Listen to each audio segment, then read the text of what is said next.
Dans cette vidéo, nous allons voir comment installer un serveur DNS autonome, c'est-à-dire comment rajouter le rôle de serveur DNS sur un serveur qui n'est pas un contrôleur de domaine. Après avoir installé votre serveur Windows Server 2008, 2012, etc., il faut, avant de rajouter n'importe quel rôle, il faut avant tout réaliser la configuration initiale, c'est-à-dire nommer le serveur et lui attribuer une IP fixe. On devrait normalement en production réaliser les mises à jour, installer un antivirus, ce qui terminerait la configuration initiale. Et par la suite, on pourrait procéder à la configuration des différents rôles souhaités. Alors, pour ceci, on va aller dans la fenêtre gestionnaire du serveur.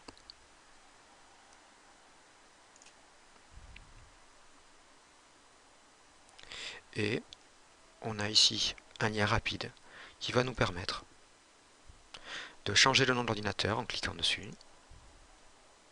Pour ça, je clique sur modifier et je lui donne un nom significatif. J'appuie sur OK. Il va me demander de redémarrer. Je ne vais pas le faire de suite. Je vais attribuer une adresse IP fixe avant le redémarrage. Donc j'ai cliqué sur le lien. Je clique maintenant sur Ethernet. Je vais sur les propriétés. Je clique sur protocole Internet version 4. J'appuie sur propriétés et je lui attribue l'adresse IP fixe demandée. Donc j'associe le masque de sous-réseau donné. Si on me donne l'adresse IP d'un routeur, je la saisis dans passerelle par défaut. Dans le serveur DNS, comme je vais rajouter ce rôle de serveur sur ce serveur-là, ça sera lui qui va résoudre ces noms de DNS. Donc l'IP du serveur DNS correspond à l'adresse du serveur. Je contrôle la saisie de l'IP du serveur de son masque et qu'il y a bien ici l'IP du serveur, puisque c'est lui qui fera office de serveur DNS. Je ferme, je peux maintenant redémarrer la machine pour que le changement de nom soit pris en compte.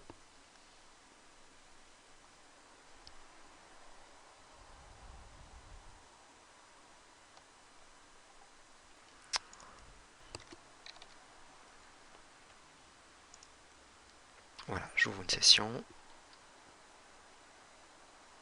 Il lance automatiquement le gestionnaire de serveur au démarrage.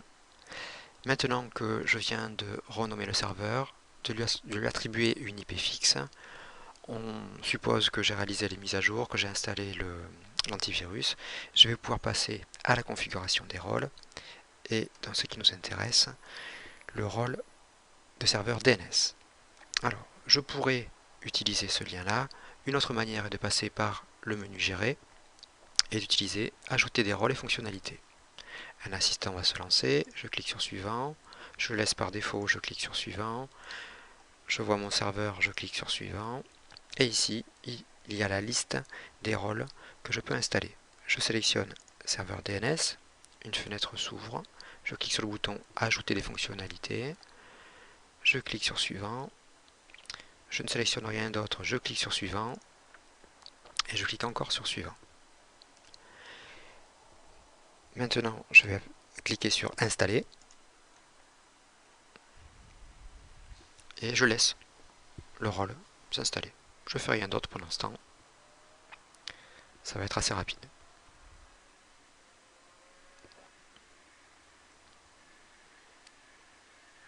Je pourrais bien sûr faire autre chose pendant ce temps-là, mais comme le rôle DNS est un rôle très très important, je préfère regarder ce qui se passe du début à la fin.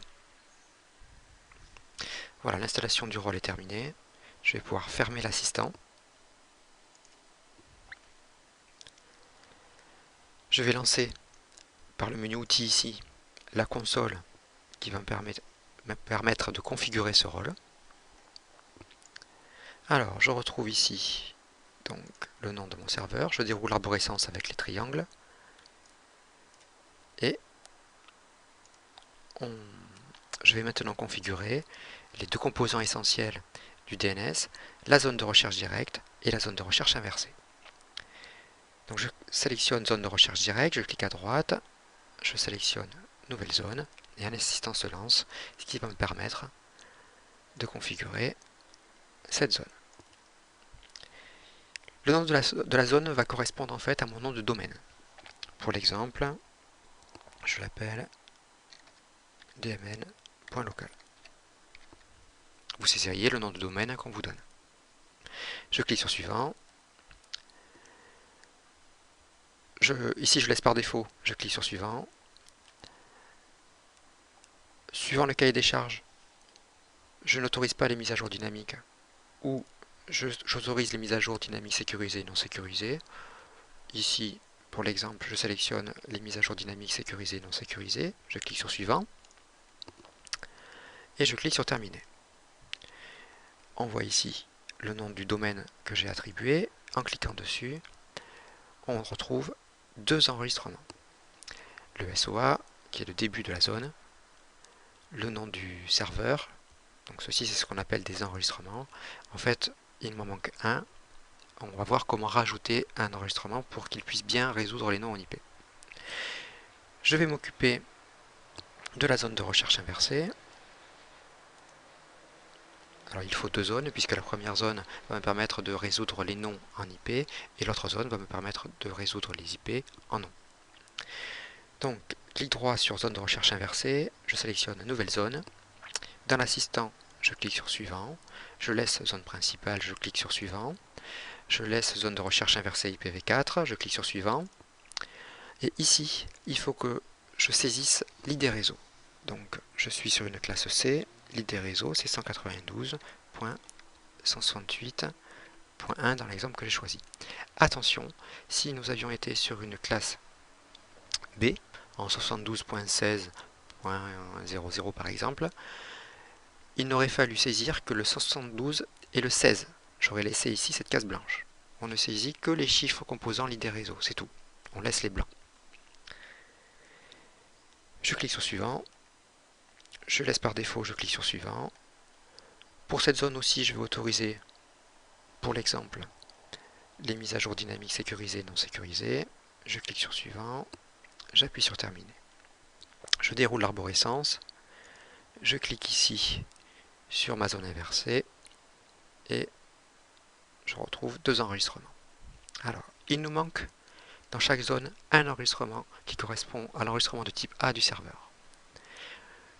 Pour un serveur autonome, et uniquement pour un serveur autonome, pour créer cet enregistrement de type A, il faut aller modifier les propriétés système de la machine. On va aller modifier les paramètres.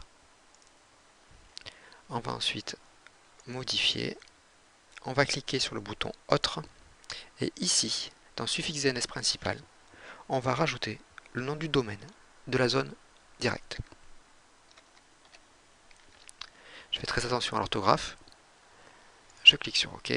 Je clique sur OK. OK. Fermé. Je redémarre. Ceci va donc créer le dernier enregistrement manquant dans la zone de recherche directe et indirecte du DNS, ce qu'on appelle l'enregistrement de type A. Ainsi, le rôle de serveur DNS va pouvoir traduire l'IP du serveur en nom et son nom en IP.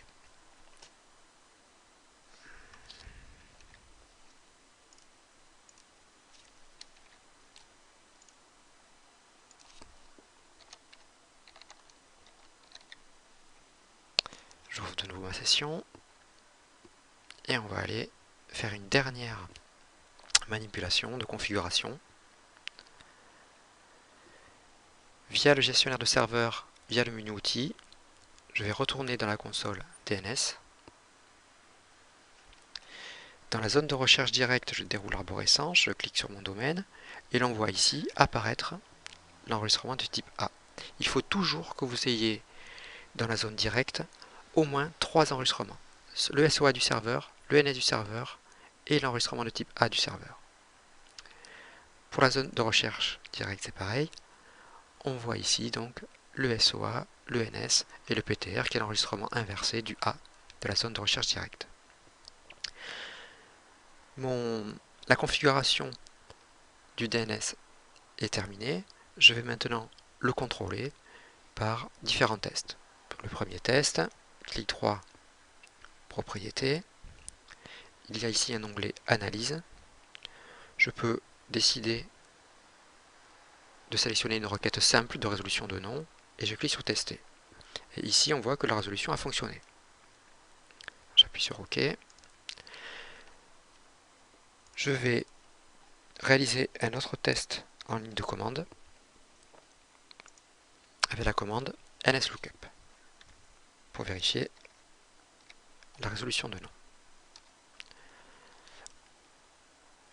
On voit ici que le nom du serveur qui va résoudre les noms est le bon. On voit ici que l'IP aussi est la bonne. Donc, pour le moment, il n'y a aucun problème. On va vérifier si la résolution marche. Donc, je saisis le nom du serveur, j'appuie sur Entrée, et donc le serveur DNS me répond et me dit que l'IP correspondant à SRV 2012, c'est 192.168.1.1. Ça, c'est la preuve que la zone de recherche directe fonctionne. Maintenant, je vais saisir l'IP du serveur. J'appuie sur Entrée. Ce serveur me répond que le nom correspondant à l'IP 192.168.1.1, c'est srv2012.dmn.local. Donc ça, c'est la preuve que la zone de recherche inversée fonctionne. Là, je suis sûr que mon rôle DNS est parfaitement configuré.